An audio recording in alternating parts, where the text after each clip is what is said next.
السلام علیکم ناظرین، میں ہوں آپ کا میزبان سمیع ابراہیم۔ پہلے ایک نظر آج کی ٹاپ سٹوریز پر۔ ارسلان افتخار کا عمران خان پر ایک اور حملہ، ارسلان افتخار کی ذاتی چپکلش یا کسی کی آشیرواد؟ سندھ میں سیاستدانوں اور بیوروکریسی کی لڑائی، صورتحال مزید پیچیدہ۔ عراق سمیت خطے کی غیر یقینی صورتحال مسلمانوں میں تقسیم اور انتشار کا باعث۔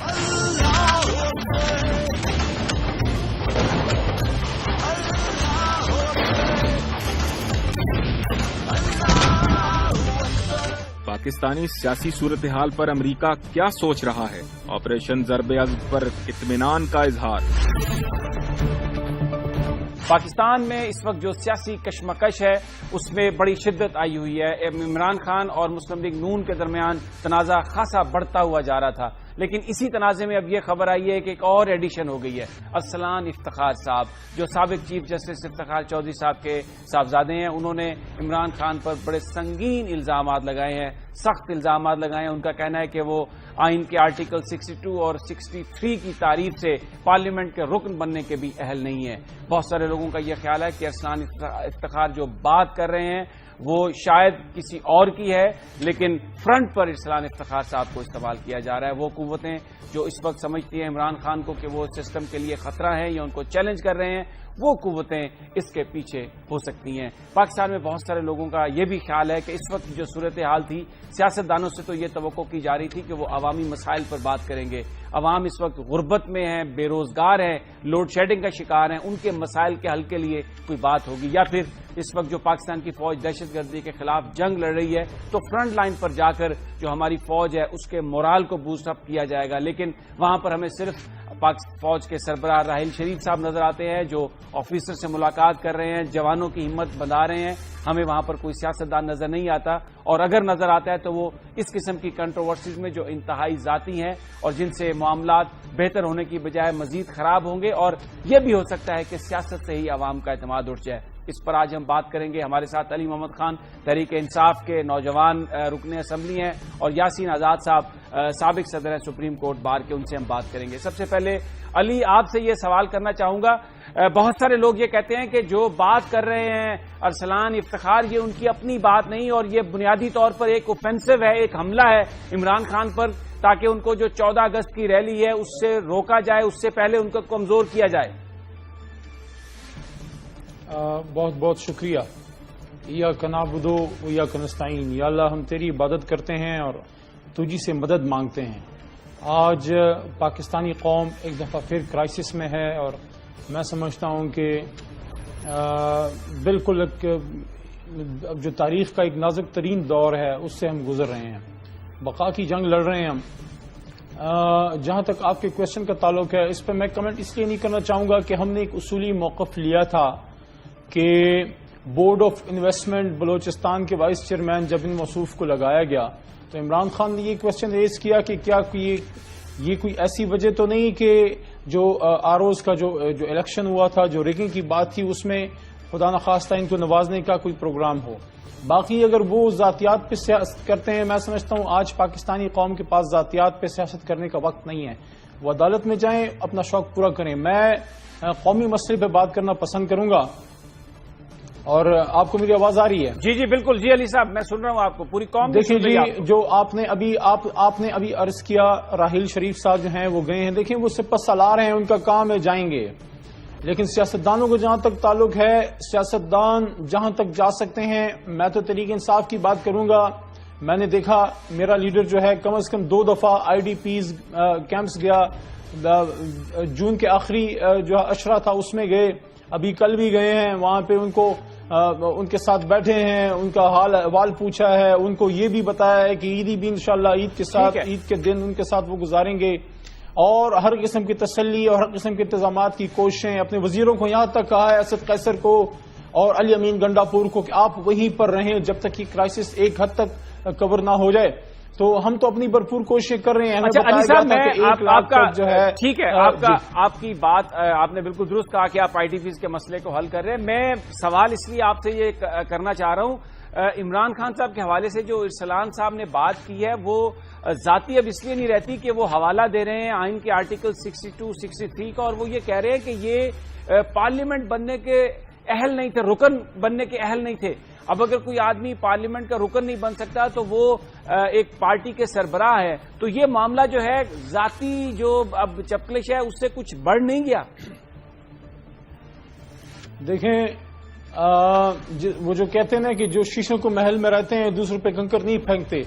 اب جو ارسلان صاحب ہیں ان کی ایسی حیثیت نہیں ہے، وہ کس حیثیت میں باتیں کرتے ہیں اور میں اور ہم ان کو کیوں جواب دیں؟ اگر انہوں نے الزامات لگائے ہیں تو پراپر فورم پہ اس کا جواب آ جائے گا۔ ہمارے لائرز کی ٹیم الیکشن کمیشن میں اگر گئے ہیں، وہ عدالت جاتے ہیں، پراپر ہمارا جواب آ جائے گا۔ باقی ان کی حیثیت صرف اتنی ہے کہ وہ ایک بڑے باپ کے بہت چھوٹے بیٹے ہیں، ایک ایسا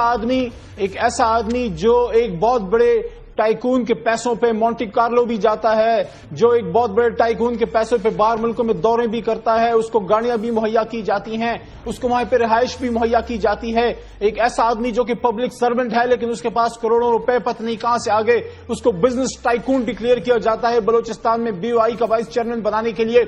یہ صرف اس لیے تھا کہ میاں صاحب اس کو نوازنا چاہتے تھے، جس کی طرف ہم نے بر وقت نشاندہی کی، اور میں اپریشیٹ کرنا چاہتا ہوں میڈیا کے رول کو بھی اور اس میں اور پولیٹیکل پارٹیز کے رول کو بھی کہ سب نے پریشر ڈالا اور بندے کو پیچھے انہوں نے کھینچ لیا۔ آپ نے BOI کا وائس چیئرمین ایک ایسے آدمی کو بنایا جو وہاں پہ ریکارڈنگ 5 بلین ٹن وہاں پہ 5 بلین جو ہے جو وہاں پہ جو سونے کے ذخائر ہیں،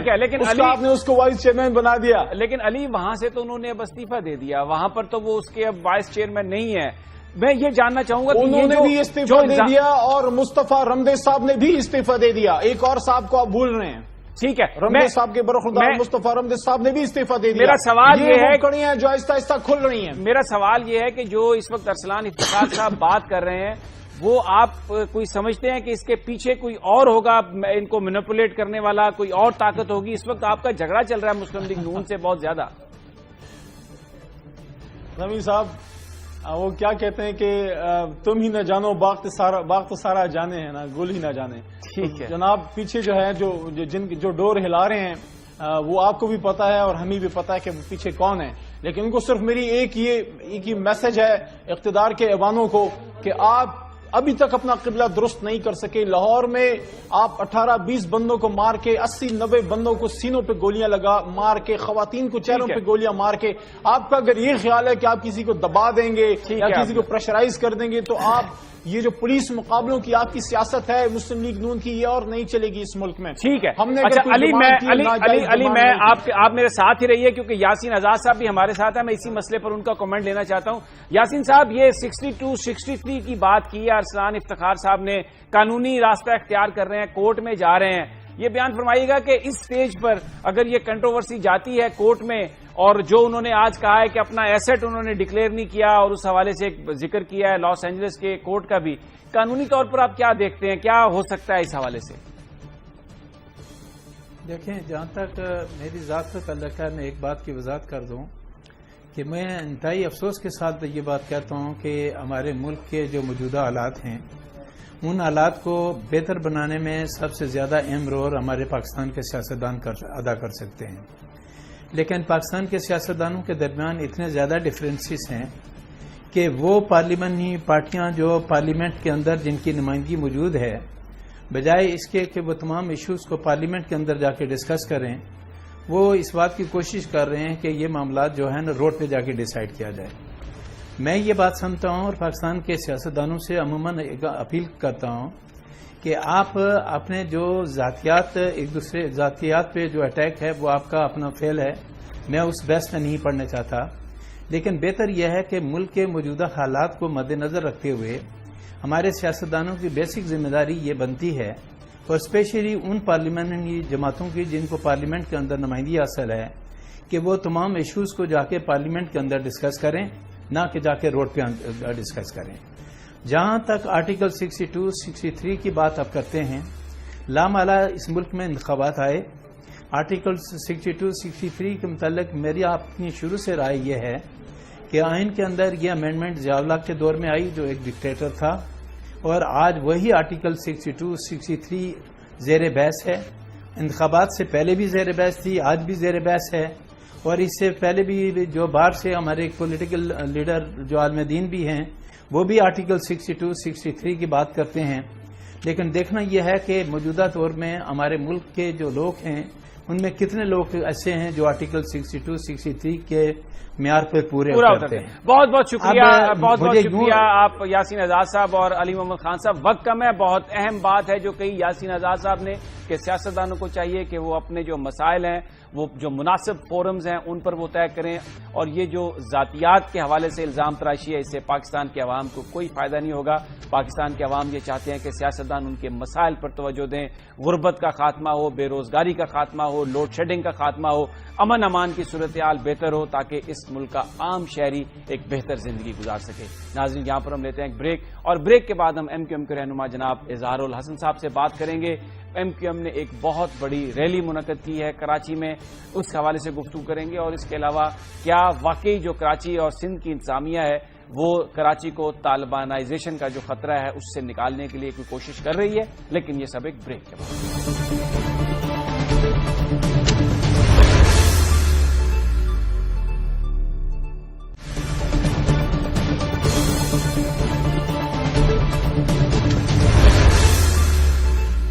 ایم کیو ایم نے بہت بڑا جلسہ کیا کراچی میں اور یہ پیغام دیا کہ دہشت گردی کے خلاف قوم متحد ہے، اور یہ بھی کہا کہ اس گھڑی میں پاک فوج کے ساتھ ایم کیو ایم کھڑی ہے۔ اور اس اجتماع کی خصوصی بات یہ تھی کہ اس میں دوسری تمام جو بڑی جماعتیں ہیں ان کے ڈیلیگیشنز نے بھی شرکت کی، اور پھر وہاں پر جو لاکھوں کی تعداد میں لوگ موجود تھے ان کو افطاری بھی سرو کی گئی۔ بتایا جاتا ہے کہ یہ تاریخ کی ایک سب سے بڑی افطار پارٹی تھی جس میں لاکھوں لوگوں کو افطاری مہیا کی گئی۔ الطاف حسین صاحب نے جو تقریر کی اس میں انہوں نے جو امپورٹنٹ بات تھی وہ یہ کہی کہ دہشت گردوں کے صفائی کے بعد اب ملک سے کرپشن کا بھی صفایا ہوگا، اور پھر جو مشرف کا معاملہ ہے اس پر انہوں نے کہا کہ صرف مشرف کو سزا دینا کافی نہیں، اگر سزا دینی ہے، اگر اکاؤنٹیبلٹی جو ہے وہ نظر آئے کہ ایک صاف پروسیس ہے، تو پھر وہ تمام لوگ جو ان کے ساتھ تھے ان کو بھی سزا ملنی چاہیے اس سارے معاملے میں۔ یہاں تک انہوں نے کہا کہ پھر جنرل کیانی کے لیے بھی ایک علیحدہ کمرہ بلا لینا چاہیے وہاں پہ جنرل پرویز مشرف کے ساتھ ساتھ۔ اس کے علاوہ جو کراچی سے خبریں ہیں وہاں پر صوبائی انتظامیہ کا وفاق سے جھگڑا ہوا ہے، آئی جی کی تعیناتی پر بتایا جا رہا ہے کہ شاید اسلحہ لینا ہے پولیس کے لیے، اور اس میں جو کک بیک کا معاملہ ہے وہ وجہ تنازع بنی ہوئی ہے۔ آج کراچی کے معاملات اور ایم کیو ایم کی جو ریلی کل ہوئی جس میں میسج دیا گیا پاک فوج کو کہ تمام قوم ان کے ساتھ ہے، ایم کیو ایم کے رہنما جناب خواجہ اظہار الحسن ہمارے ساتھ ہیں، ان سے ہم اس حوالے سے گفتگو کریں گے۔ اظہار صاحب، بہت بڑی ریلی کی ایم کیو ایم نے اور ایک بڑا بھرپور انداز میں پیغام بھی دیا، اور بہت سارے لوگ یہ سمجھتے ہیں کہ جو ایک پولیٹیکل اونرشپ جس طرح ملنی چاہیے تھی جو فوجی آپریشن ہے، ایم کیو ایم کی ریلی کے بعد اگر وہ کہیں کمی تھی تو وہ بھی پوری ہو گئی ہے۔ جی ہاں، بہت شکریہ آپ کا، اور یقیناً یہ اس وقت کی ایک ضرورت تھی، اور محترم قائد تحریک الطاف حسین نے ایک اسٹیٹسمین کی حیثیت سے تمام اختلافات سے بالا طاق رکھتے ہوئے، ان سے بالا تر ہوتے ہوئے، ہم نے تمام پاکستان کے پولیٹیکل پارٹیز کو ایک پلیٹ فارم دیا، اور وہ پلیٹ فارم ہمارے اس کنوکشن کی بنیاد پہ جو سالہ سال سے ہمارے لیڈر محترم الطاف حسین کہہ رہے ہیں کہ یہ طالبانائزیشن جو ہے، یہ انتہا پسندی، دہشت گردی، یہ اور پاکستان ساتھ ساتھ نہیں چل سکتے، اور ہمیں اس کو کٹ ڈاؤن کرنے کے لیے، کرب کرنے کے لیے اس کے اوپر ایک سیسا پلائی ہوئی ایک قوم کی حیثیت سے، ایک دیوار کی حیثیت سے مقابلہ کرنا ہوگا۔ اور یقیناً ایم کیو ایم عملی طور پر اس انتہا پسندی دہشت گردی کی صف اول کی وہ جماعت ہے جس نے اس میں نہ صرف قربانیاں دی ہیں بلکہ آج تک جد و جہد جاری ہے۔ یہ جو ریلی تھی افواج پاکستان کے لیے، تو یہ پوری دنیا میں ہوتا ہے سمیع صاحب، جب آپ کی افواج سرحدوں پر لڑتی ہیں تو آپ کی عوام، آپ کی پوری قوم جو ہے نا وہ ایک آواز ہو کر اپنی فوج کی پشت پہ کھڑی ہوتی ہے، ان کی سیاسی طور پہ حوصلہ افزائی کرتی ہے، ان کی جو ہے نا وہ مالی طور پر اور ان کی نظریاتی طور پر حوصلہ افزائی ہوتی ہے۔ اور یہی وجہ ہے کہ وہ کہتے ہیں نا کہ افواج نہیں لڑتی بلکہ قومیں لڑا کرتی ہیں۔ تو پاکستان کے وہ جو لوگ جو جوان آج شہید ہو رہے ہیں، اور ہمیں بچانے کے لیے، ہمارے ملک کو بچانے کے لیے، ہمارے سرحدوں کو بچانے کے لیے، ہمارے شہروں کو بچانے کے لیے، ہمیں بم دھماکوں سے نجات دلانے کے لیے وہ جس طریقے سے اپنی قربانیاں پیش کر رہے ہیں، اس کے لیے تو میں سمجھتا ہوں کہ اس طرح کی اگر 100 ریلیاں بھی نکالی جائیں تو وہ کم ہے، اور ہر پاکستان کے ہر شہر میں ان کے ساتھ اظہار یکجہتی کی اس طرح کی ایک مثال ہونی چاہیے. اچھا خواجہ صاحب، اب M Q M Sindh government کا حصہ بھی ہے اور الطاف صاحب بار بار یہ کہہ چکے ہیں کہ کراچی میں بھی طالبانائزیشن ہو چکی ہے. اس وقت جو کراچی میں آپریشن ہے، میں یہ جاننا چاہوں گا کیا آپریشن کرنے والوں کو بھی اس بات کا ادراک ہے، اور جس طرح پاک فوج قبائلی علاقوں میں ایک آپریشن کر رہی ہے دہشت گردوں کے خاتمے کے لیے، کراچی کے وہ علاقے جہاں پر طالبان کے گڑھ بن چکے تھے، کیا وہاں پر انتظامیہ بھی، جو سندھ کی انتظامیہ ہے جو وہاں پر آپریشن ہے، اس کا بھی کوئی فوکس ہے؟ دیکھیں، اس سلسلے میں میری بذات خود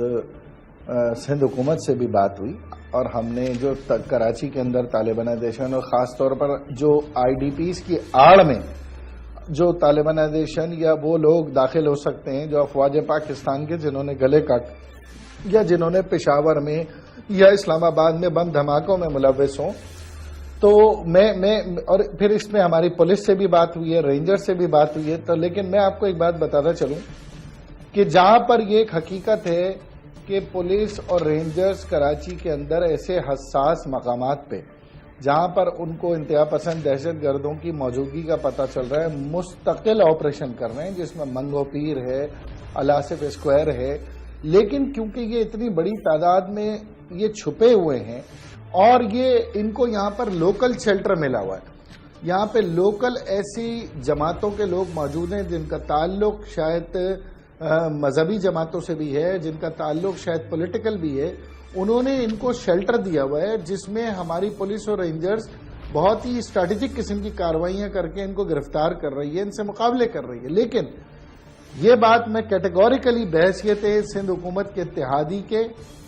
ایک سندھ کی دوسری بڑی قومی جماعت کی حیثیت سے کہنا چاہوں گا کہ صوبہ سندھ کے اندر ہمارے پاس وہ کوئی اسپینرز یا کاؤنٹر چیکس نہیں ہیں کہ اگر کوئی کرمنل اس شہر میں داخل ہو رہا ہے اور داخل ہو کے چھپ رہا ہے تو اس کے لیے ہمارے پاس کوئی میکانزم نہیں ہے. آج ہی کی آپ کی میڈیا رپورٹس جو مجھے پتہ چلی ہیں وہ یہ کہ خواتین اور بچے وہ تو یہاں پر آ ہی رہے ہیں، لیکن جو مرد حضرات ہیں وہ علیحدہ آ رہے ہیں اور وہ ایک ایک دو دو چار چار کی صورت میں مختلف راستوں سے داخل ہو رہے ہیں. اور یہ تعین کرنا مشکل ہے اور کہ اس میں آئی ڈی پیز کون ہیں اور کرمنلز کون ہیں، کیونکہ آئی ڈی پیز بھی اگر آ رہے ہیں تو ہمیں ان کی مدد کرنے کا کوئی میکانزم چاہیے. ایم کیو سوسائٹی تیار ہے، گورنمنٹ آف سندھ بھی تیار ہے، لیکن کوئی میکانزم نہیں ہے. ہم ان آئی ڈی پیز تک اگر کوئی امداد پہنچانا چاہتے ہیں تو ہمارے صوبے میں ایسا کوئی میکانزم وضع نہیں ہے کہ ہم وہاں جائیں اور جا کر وہ امداد کریں. ابھی تک ہمارے پاس صرف افواج پاکستان کے اکاؤنٹ ہیں،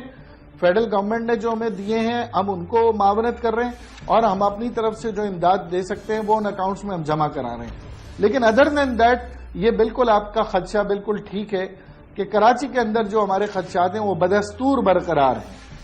بہت بہت شکریہ خواجہ اظہار صاحب، جو کہہ رہے تھے کہ ایم کیو ایم نے جو ریلی کی وہ پاک فوج کے ساتھ اتحاد کی ریلی تھی اور وہ ایک اسٹرینتھن کرنا چاہتے تھے، مورل سپورٹ دینا چاہتی تھی ایم کیو ایم، اور ان کا یہ کہنا تھا کہ اگر پاکستان میں ایسی 100 ریلیاں بھی نکلیں تو وہ کم ہوں گی. اس وقت ضروری ہے یہ بات کہ پاکستان کے عوام ایک پورے اتحاد کے ساتھ، یکسوئی کے ساتھ پاکستان کی فوج کے پیچھے کھڑے ہوں. اور کراچی میں ان کا یہ کہنا تھا کہ اس وقت جو لوگ آ رہے ہیں کوئی ایسا میکانزم نہیں ہے یہ جانچنے کا کہ کیا وہ کرمنل ہے یا انوسینٹ ہے. اور جو خدشات ہیں طالبانائزیشن میں شہر کے حوالے سے الطاف حسین صاحب جن کا اظہار کرتے رہے ہیں، وہ خدشات بالکل اسی انداز میں ابھی تک موجود ہیں. ناظرین، یہاں پر ہم لیتے ہیں ایک بریک اور بریک کے بعد ہم بات کریں گے عراق کی، جہاں پر اب ایک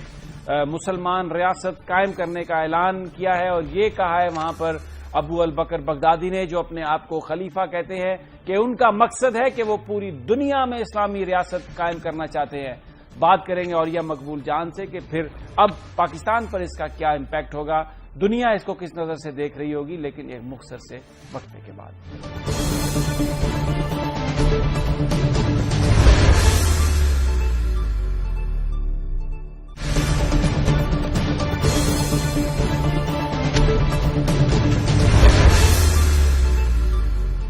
پاکستان کی فوج تو انتہا پسندوں کے خلاف جنگ لڑ رہی ہے قبائلی علاقے میں، لیکن جو عراق سے خبریں آ رہی ہیں وہاں پر ایک اسلامی ریاست قائم کر دی گئی ہے۔ ابو بکر البغدادی نے اپنے آپ کو اسلام کا، مسلمانوں کا خلیفہ ڈکلیئر کر دیا ہے اور یہ بھی کہا ہے کہ اب پوری دنیا میں وہ اسلامی ریاست قائم کرنا چاہیں گے۔ ابو بکر البغدادی 1971 میں پیدا ہوئے، سمارا کے نزدیک ایک چھوٹی سی جگہ میں پیدا ہوئے۔ ان کو 2005 میں گرفتار کیا گیا تھا، 6 مہینے وہ وہاں پر جو امریکن فورسز تھی ان کی گرفتاری میں رہے، اور پھر جب باہر آئے تو اس کے بعد وہ ایک مکمل طور پر جہادی کا روپ دھار چکے تھے، اور اب انہوں نے